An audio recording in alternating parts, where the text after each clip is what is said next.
भाई का मनुपंपला ग्रामम, वहाँ से आए। वो गांव रहता, अब वो अपने गांव में मुसलमान भाइयों सबको मिलके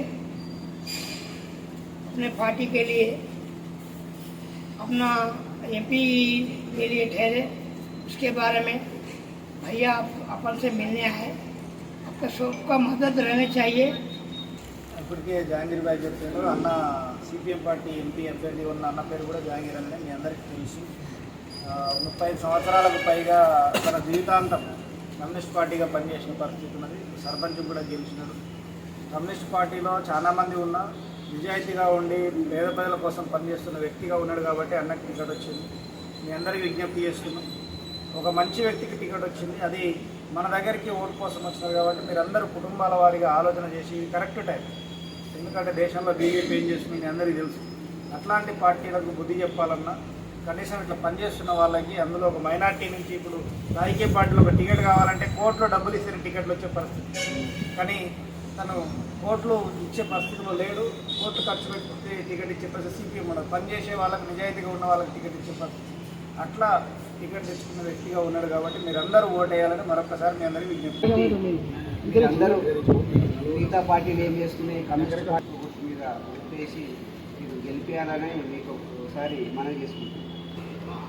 సిపిఎం పార్టీ నుంచి మా అభ్యర్థి జహాంగీర్ గారికి మేము కలిసినందుకు మీ ముస్లింలందరికీ ధన్యవాదాలు. ముఖ్యంగా మనకు వెనుకబడిన తరగతులలో కనుక మనం ఈ బీద తరగతులలో కనుక ఈ బీద జాతి వాళ్ళంతా ఏకమై మనకు వెనుకబడిన తరగతికి అవకాశం దొరికింది జహాంగీర్ భాయ్కి.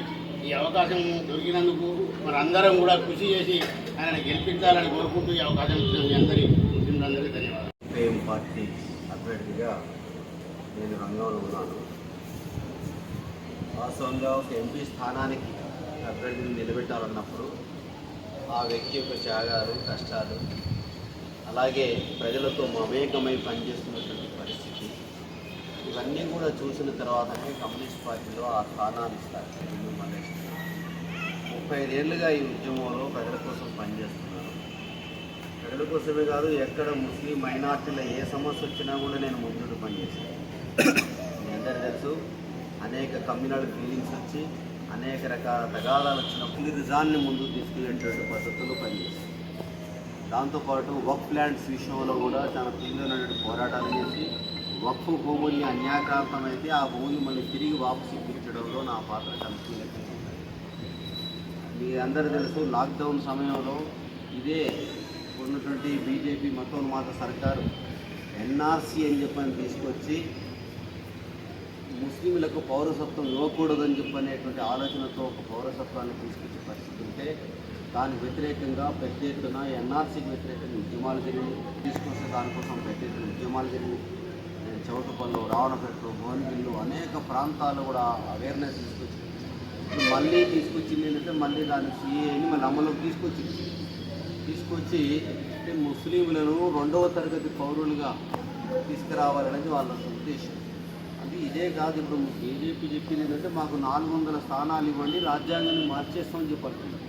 మార్చేయడం కాదు, అందులో ఉన్నటువంటి సెక్యులర్ అనేటువంటి పదాన్ని తీసేస్తామని చెప్పారు. సెక్యులర్ అనే పదం తీసేస్తే అది ఏమవుతుంది, ఒక మతరాజ్యం కింద మారుతుంది. కాబట్టి ఇది మతరాజ్యం కాదు. ఇక్కడ అనేక మంది, కోటాను కోట్ల మంది హిందువులు, ముస్లింలు, బౌద్ధులు, జైనులు, సిక్కులు, రకరకాల జాతుల మంది కలిసి ఉంటున్నటువంటి దేశం ఇది. కాబట్టి ఆనాడు మనం ఈ దేశం ఏర్పడేటప్పుడే చెప్పింది ఇది సెక్యులర్ కంట్రీ అని చెప్పి చెప్పారు. కానీ బీజేపీ మాత్రం ప్రజల్ని విడదీస్తుంది, ప్రజల మధ్య తగాదాలు పెడుతుంది. అందుకే ఇప్పుడు ఆలోచన చేయాల్సిన సమయం ఉంది. ముస్లింలకు నిజమైనటువంటి మిత్రులుగా కమ్యూనిస్ట్ పార్టీ ఉంది. మీ అందరికీ తెలుసు, ఏ చిన్న సమస్య వచ్చినా ఏదొచ్చినా కూడా ఈనాడు కమ్యూనిస్టులుగా మేము అండదండగా ఉంటుంది. ఇదే కాదు, గతంలో కాంగ్రెస్ సంబంధించినటువంటి ప్రభుత్వం ఉన్నప్పుడే కదా బాబ్రీ మసీద్ సమస్య వచ్చింది.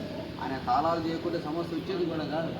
అందుకే ఆ రకంగా కాంగ్రెస్ కూడా ఒక రకంగా ఇప్పుడు అంటున్నారు, రాహుల్ గాంధీ ఏమంటున్నాడంటే మోడీ హార్డ్ హిందుత్వం అయితే నేను సాఫ్ట్ హిందుత్వం అంటున్నాడు. అసలు ఆ పదాలే తప్పు. భారతదేశంలో సెక్యులర్ కంట్రీ, అందరూ హ్యాపీగా ఉండాల్సినటువంటి కంట్రీ. అందుకే ఈ సందర్భంగా మేము చెప్పేదంటే విధానపరంగా నిలబడుతున్నాం, కష్టపడుతున్నాం, ప్రజల్లో పనిచేస్తూ ఉన్నాం.